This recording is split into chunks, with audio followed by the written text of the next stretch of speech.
এই ধরায় এসে লোকের মুখে শুনেছি আমার এখানে যারা চেয়ার নিয়ে বসছেন পিতার কাছ এই চেয়ার গুলো পিছে দেখো ভাড়া নিয়েছি আপনাদের চেয়ার গুলো পিছে দাও এই চেয়ার এখানে চেয়ার পিছান অপমান করেছিস অপমানের চেয়ার গুলো পিছাই দেবো চেয়ার সাইডে দেখতে হবে এই চেয়ার গুলো পিছাইতে হবে চেয়ার আপনারা বুঝতেছেন এই জাকির ভাই চেয়ার গুলো উঠা দাও এই মাঝখানে চেয়ার গুলো উঠা দাও আর মাঝখানে যে সমস্ত মানে মহিলাদের সাথে পুরুষ মানুষ যারা আছেন মাঝখানে তারা সরেন চাপেন চাপেন তারা এইদিকে চাইবে দাঁড়ান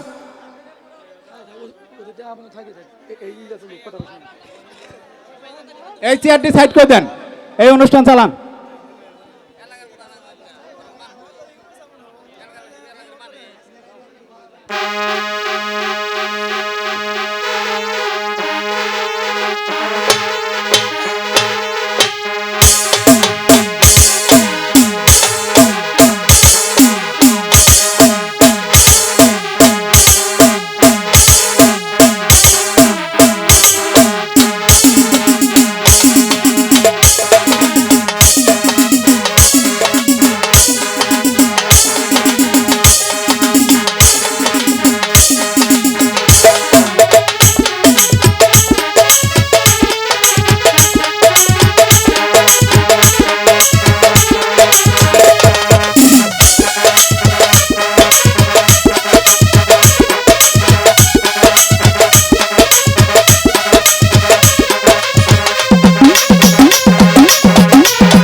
একটু অন্ন তুলে দিতে পারি ঠাকুর, তুমি আমাকে সহায় করো ঠাকুর। বাবা মরার যাওয়ার পরে বলে গেছে, বাবা গণেশ, কার্তিককে তোর মানুষের মতো মানুষ করতে হবে। তাই সেদিন থেকে বাবার দেওয়া কথা, আর সেই বাবা মৃত্যুর কালে বলে গেছে, কার্তিককে যেন তুই লেখাপড়া করিয়ে মানুষের মতো মানুষ করিস। তাই আমার শত কষ্ট হলে আমার বাইকে যে মানুষের মতো মানুষ করতেই হবে। আমার গরুগুলো দেখি ওই দিক ওদিক ঘোরাফেরা করছে। আয় আয় আয় আয় আয় আয় আয় আয় আয় এদিকে আয় আয় আম্মা আয় আয় আয় হ্যালো হ্যালো আয় আয় আয় দাদা দাদা। কার্তিক কার্তিক হ্যাঁ দাদা, কার্তিক তুই এখানে? তুমি অবাক হচ্ছ তাই না দাদা? আজ আমি এই মাঠে কেন এসেছি তুমি জানো? কার্তিক তুমি প্রতিদিন আমাকে রেখে কোথাও চলে যাও।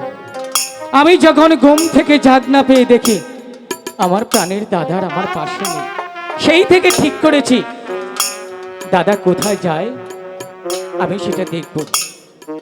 আজই যা দেখলাম দাদা, তুমি এই রোদের মাঝে গরু চড়াও মাঠে ঘাটে, আমি কখনো ভাবতেই পারিনি দাদা। না কার্তিক, তুই এ কথা বলিস না রে ভাই। কেন আমার শত কষ্ট হলেও যে তোকে লেখাপড়া করিয়ে মানুষের মতো মানুষ করতে হবে। দাদা? লেখাপড়া আমাদের জন্য নয়, লেখাপড়া হচ্ছে ওই উঁচুতলার মানুষের জন্য। আমরা হচ্ছি গরিব, আমাদের জন্য কোনো লেখাপড়া নেই। আজ থেকে আমিও প্রতিজ্ঞা করেছি, একই মায়ের গর্ভে দুটি ভাই লালন পালন হয়েছি, একই বাবার ঔরজাত সন্তান আমরা দুটি ভাই। তুমি মাঠে ঘাটে কাজ করবে আর আমি সারাক্ষণ খেলায় বেড়াবো। কার্তিক অসম্ভব দাদা, আজ থেকে এই মাঠে আমিও গরু চড়াবো।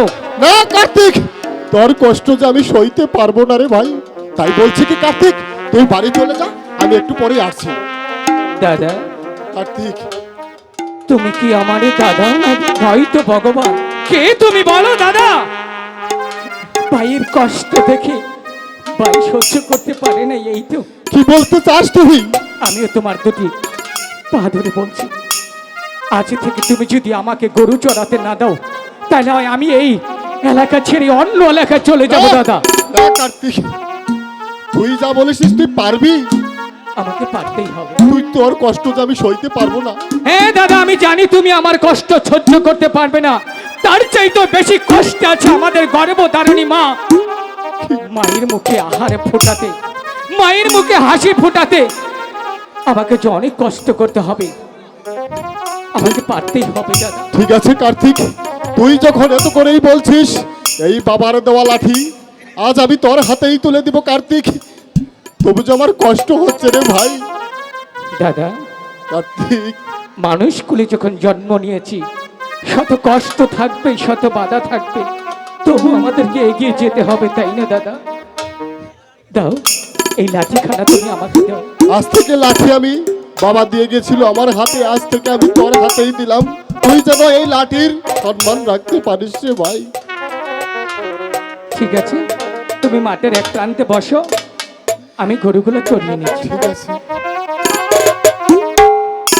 ভগবান, তুমি তো মহান, আমি যেন পারি আমার মায়ের মুখে হাসি ফোটাতে। তুমি আমাকে সেইটুকু শক্তি দিও ভগবান, সেইটুকু শক্তি দিও।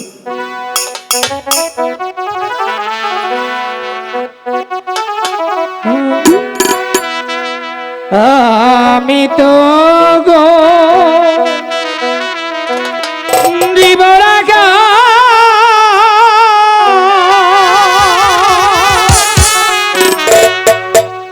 এই নাম গুরি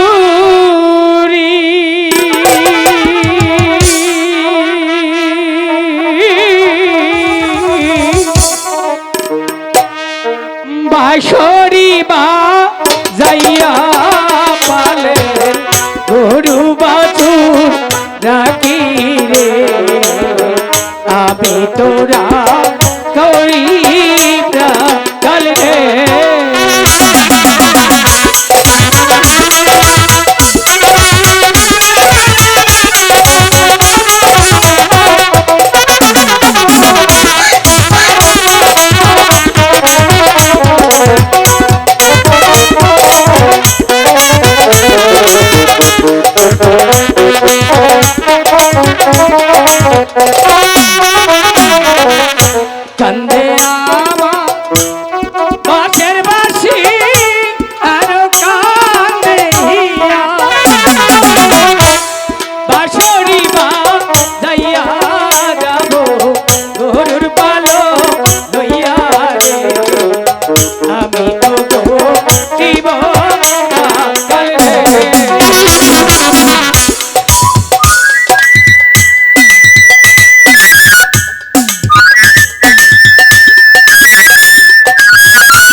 কার্তিক, আজ অনেক রৌদ্র, তাই না?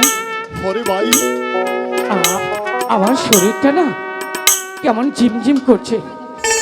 আমাকে একটু জল দিবে দাদা? এই বন জঙ্গলে আমি কোথায় জল পাবো কার্তিক? আমি জানি না তাই দাদা, বলছিলাম কি, তুই আমার কোলে একটু বিশ্রাম নে। আমাকে একটু জল না দিলে যে আর আমি একটু পরে পড়ে আমি- যাবো দাদা। আমি জানি না কোথা থেকে তুমি জল এনে দেবে। আমাকে জল দাও দাদা, তুই একটু বিশ্রাম নে। আমাকে জল দাও।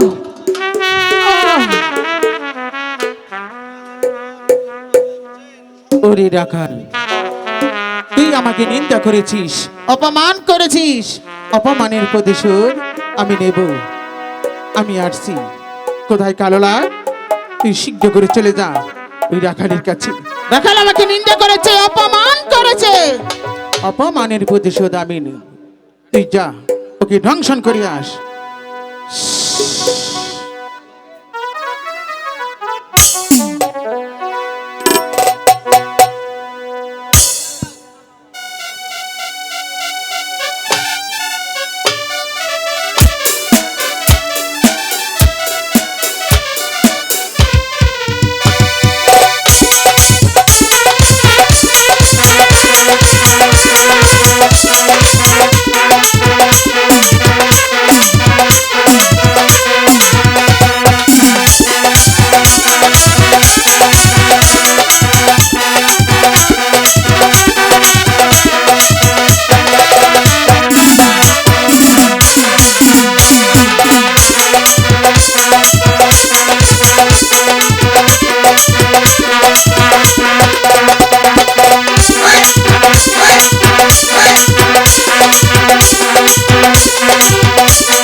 কার্তিক রে ভাই, তুই কোথায় রে ভাই? কার্তিক, দাদা? আমি যে আর সইতে পারছি না। দাদা, কার্তিক, কি হয়েছে দাদা বলো? ভাই, দাদা, আমি যে আর বিষের জ্বালা সইতে পারছি না রে না ভাই। দাদা না। আমাকে কি বলছো তুমি? আমাকে যে সাপে কেটেছে রে ভাই। দাদা, আমি যে আর বিষের জ্বালা সইতে পারছি না। আমি কি করি বলো? চলো, আমি তোমাকে আর বাড়ি নিয়ে সইতে যাবো দাদা। পারছি না রে কার্তিক। দাদা, আমি বাড়ি নিয়ে যাব। চলো, আমি বাড়িতে চলে যাব দাদা। দাদা উঠো, চলো দাদা, চলো দাদা। দাদা, আমাকে কোথায় দেখে চলে গেলে বলো?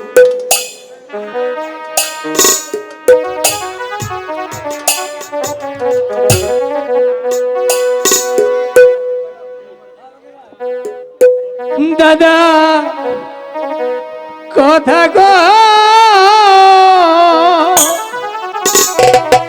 দাদা, একবার সাউরে কারে ডাকবো দাদা বলে আমি কার ছায়ায় দাঁড়াবো রে দাদা, কথা দাদা একবার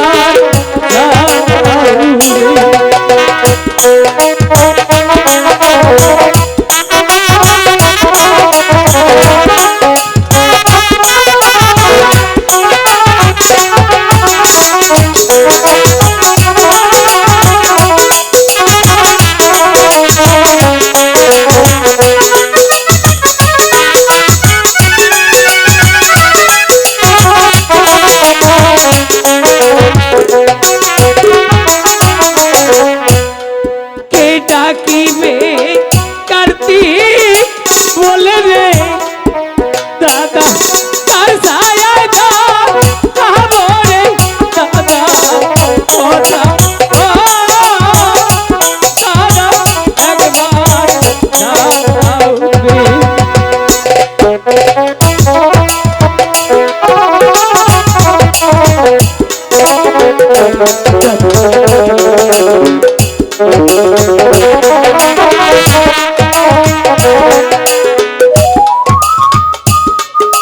ভগবান, কি করলে তুমি?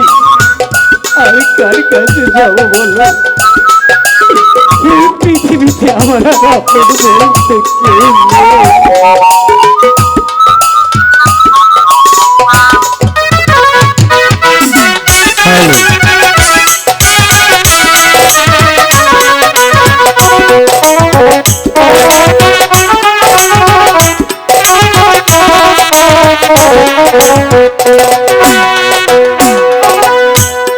শিশুকালে বাবা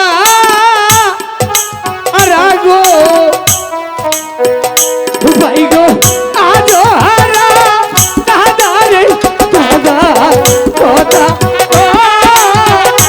দাদা একবার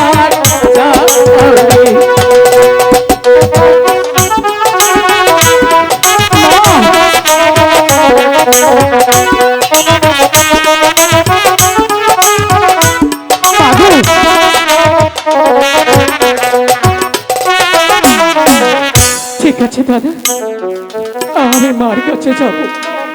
মাকে কি বলবো?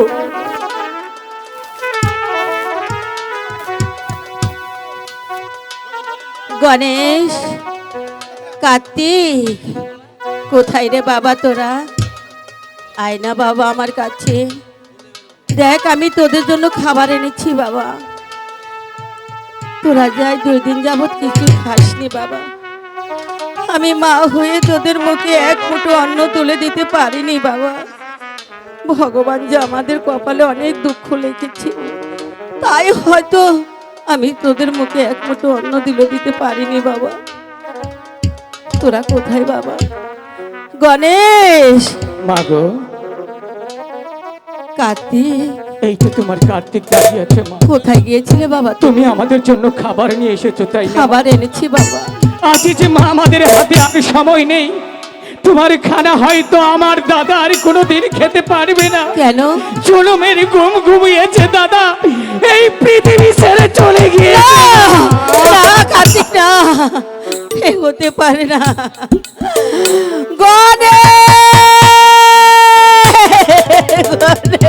মা গো, মা, ওরে বাবা কথা বল বাবা, কোনোদিন কথা বলবে না মা। মা তুমি আমার কথা শোনো মা। কার্তিক রে, সবাই বলেছে কি জানো? কি বলেছে? দাদাকে সাপে দংশন করে। সাপে দংশন করেছে? তুমি যেই পদ্মা মাকে প্রতি বৎসরে পুজো দাও, দেই। সেই পদ্মা মাকে তুমি একবার স্মরণ করে দেখো, অবশ্যই দাদা ভালো হয়ে যেতে ঠিক পারে। আছে বাবা, আমি তোর কথা শুনছি। দেখি পদ্মা মাকে একটিবার ডেকে দেখি আমার ডাকে সারা দেয় কিনা। হায় গো, কোথায় রলে পদ্মা আমার মা গো, মা গো দেখা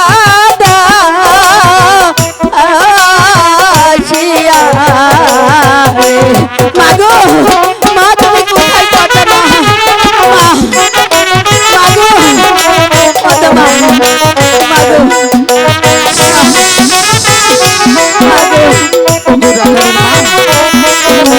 তুমি এসেছো? ওগো রাখালির মা, মা গো, তুমি আমাকে কিসের জন্য স্মরণ করেছো রাখালির মা?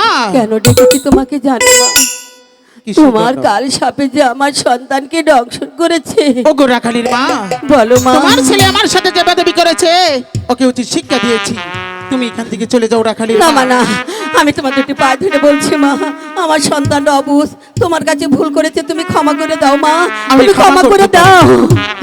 তুমি কিন্তু ক্ষমা একটি করে কথা। দাও। কি কথা মা বলো? আমাকে একটি পুষ্পাঞ্জলি দিতে হবে, তবেই তোমার ছেলেকে ফিরে পাবে। না মা, আমি যে বড় দুঃখিনী মা, অসহায় মা, আমি কোথা থেকে তোমার পুজোর আয়োজন করব মা বলো? আমি জানি তুমি গরিব, তুমি বড় অসহায়। আমি বড় রাখালির মা, অসহায়। বলো মা। ওই যে দেখো পাশের গ্রাম দেখা যাচ্ছে, ওই হ্যাঁ। গ্রামে গিয়ে 7 বাড়ির ভিক্ষে করে আমার জন্য পুষ্পর আয়োজন করো, তবেই তোমার ছেলেকে ফিরে মা, পাবে। না মা না, এমন কথা তুমি বলো না মা, মা। আমি ভিক্ষে করতে পারবো না। ভিক্ষে কেন? আমি তার চেয়ে তো জঘন্য কোনো কাজও যদি থাকে আমার দাদার জন্য প্রয়োজন হলে আমার জীবনটাও দিতে পারি।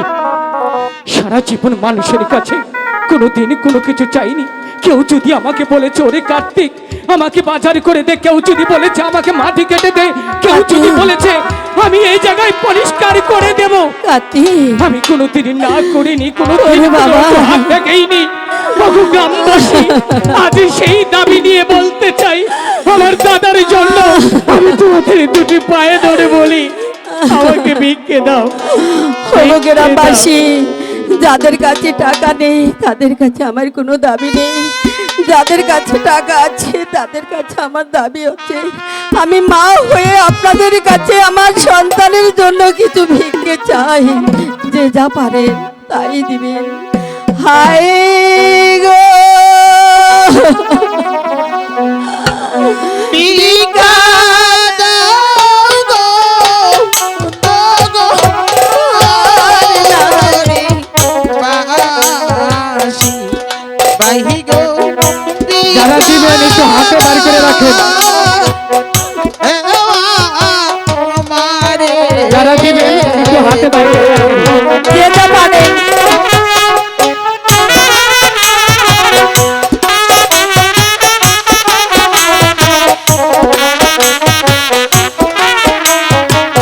সবাই সবাই দেখতে দিবে।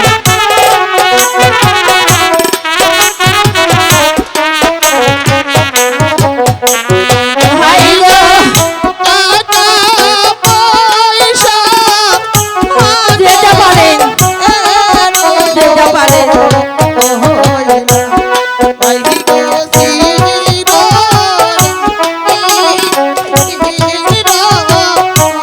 যে যা পারেন, যা পারেন তাই দিবেন।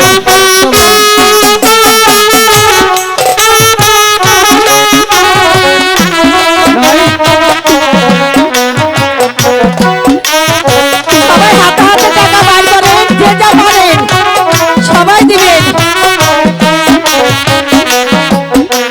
ও হায় গো যার হারাইছে বুকের নারে মাহালি, হায় গো সে জানে এ তাহার ব্যথা গো। সবাই চালু করেন।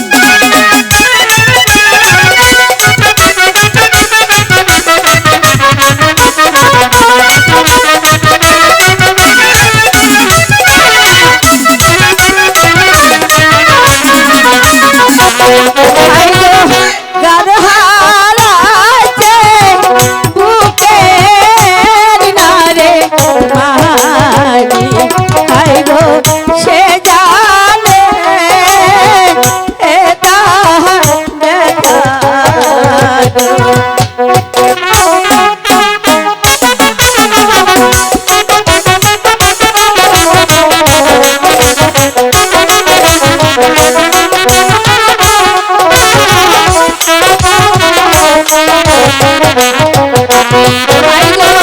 কোন বাজাইলার খাইছিলাম মাছ, ওই আমি না দিয়া হাতি করি গো।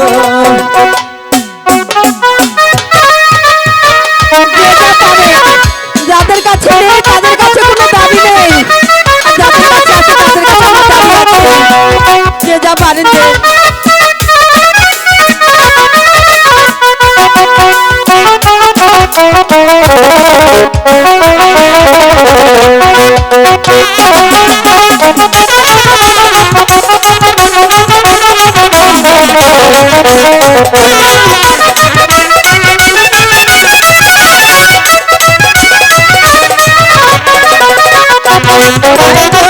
সেই না যাইলা দিছে না রে গালি, ওই আমি পুত্র হারা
জায়গায় 10 টাকা করে দিলে অনেক হবে।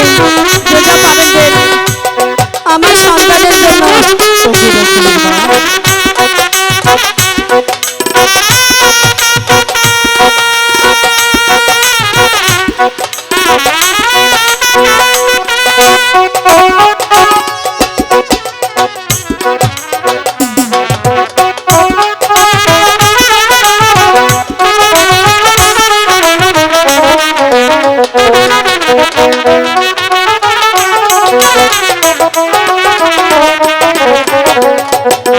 ভাই গো মায়ে জানে সন্তানের দর।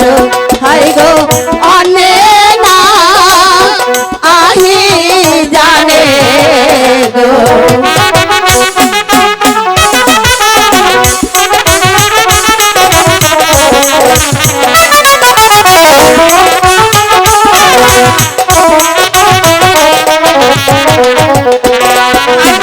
ভিক্ষা দেন গো নগর নারে বাসি ও বাসি ভিক্ষা রে গো। ওগো রাখালের মা ওগো রাখালের মা পদ্মা মা, আমার পুষ্পর কি করেছো রাখালের মা? আমি তোমার পুষ্পর আয়োজন করেছি মা। ঠিক আছে রাখালের মা, আমি তোমার কথা রেখেছি, এবার তোমার কথা তুমি রাখো মা। ঠিক আছে রাখালের মা, এবার তোমার ছেলের পাশে বসো, আমি তোমার ছেলেকে ভালো ঠিক করে আছে দিচ্ছি। মা। আয় কালো লাগ, তুই শীঘ্র করে চলে আয়। হ্যালো হ্যালো, দক্ষিণ পাশে আপনারা রাস্তা ক্লিয়ার করেন। দক্ষিণ পাশে আপনারা রাস্তা ক্লিয়ার করেন। দক্ষিণ পাশে যারা আছে রাস্তা ক্লিয়ার করেন। গোয়েন্দার ভাইয়েরা রাস্তা ক্লিয়ার করেন। আমাদের মোটামুটি এসে বলছে রাস্তা ক্লিয়ার করেন।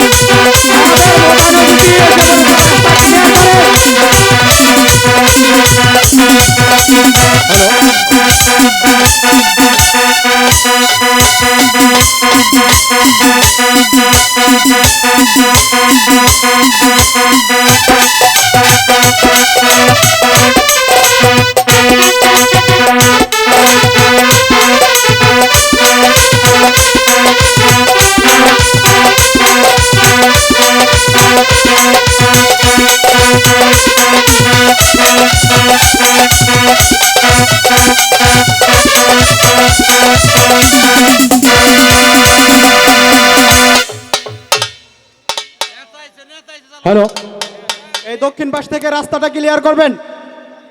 অল্প কিছুক্ষণের মধ্যে আমাদের অতিথিবৃন্দ এই মঞ্চে প্রবেশ করবে।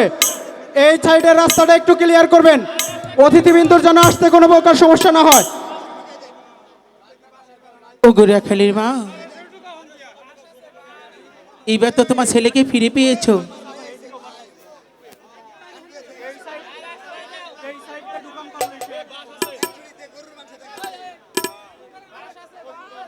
মাগো, বলো রাখালের মা। তুমি আমার কথা রেখেছো মা, আমি তোমার পুজো করব মা। তুমি আমার সঙ্গে চলো, আমি তোমার পুজোর আয়োজন করে দিচ্ছি। ঠিক আছে রাখালের মা।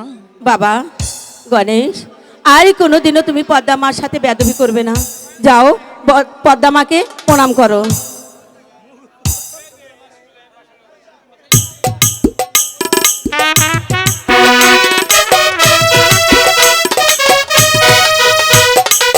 মাগো, ওগো রাখালের মা, এবার আমাকে বিদায় দাও মা। বিদায় রাখালের মা, বিদায় মা। বিদায় ঠিক রাখাল, আছে মা। বিদায়।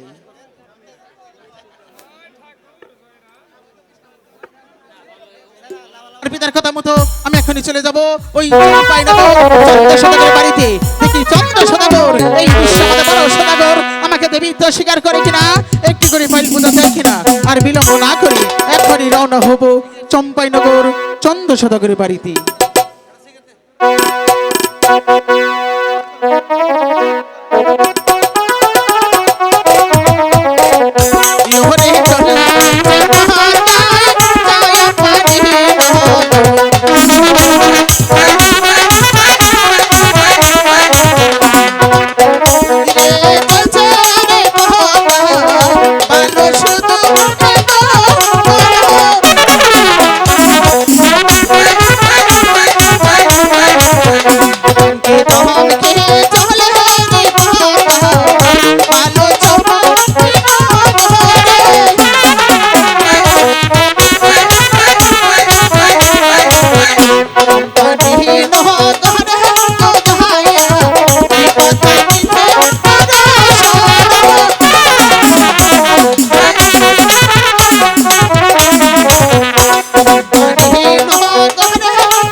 হ্যালো এই বাতাই পাখি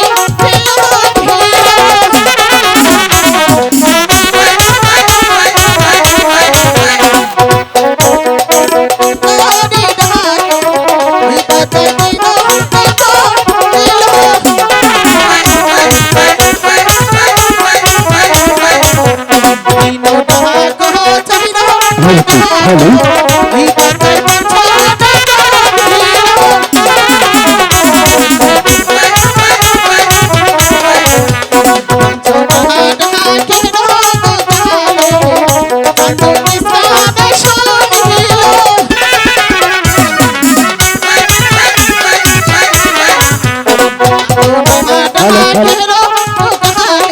হ্যালো হ্যালো আমাদের দক্ষিণ পাশে রাস্তাটা ক্লিয়ার হয়